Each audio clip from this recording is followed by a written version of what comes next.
Welcome everybody to our show. This is Custom Fab Garage on our channel Octane TV on YouTube. Make sure you go down below and hit that subscribe button, and on top of that make sure that you hit the notification bell so that you can get all the new content that comes out weekly and even every day. We're doing this Mercedes C63 bi-turbo G-Wagon. Gonna be doing a lot to this. It's got a nasty exhaust on it. Sounds really good. Sorry, it's not a C63, it's a G63. But the customer had already previously installed JL components in here. So we're gonna have to go through a lot of that wiring. And in the back, there is a ton of wiring underneath here he has done himself. So there's a lot of wiring under here, underneath this, back in this corner over here. He's already installed his own audio control system. You know, a lot of this stuff, I'm not sure what he's done. So we're gonna have to go through all this wiring and figure out kind of like what exactly has been done and what we need to fix. But this is a pretty hefty job for something like this. So stay tuned.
This is the Mercedes G-Wagon that we just finished.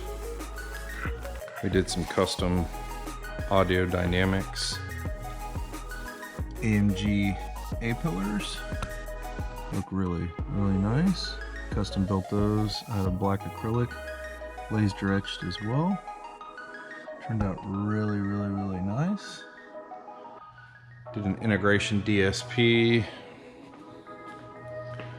And we built 2 custom sub boxes. Sorry about the lighting in here. With an AMG logo, just a simple amp rack. Nothing too extravagant. Did some custom stuff into the tops of the boxes for them. Did the custom acrylic in those as well. But looks really nice. Sorry about it being so dirty. And then over here, doesn't need locking the door. Here is the custom A-pillars. We rewrapped these in suede, custom fiberglass them. Look really nice.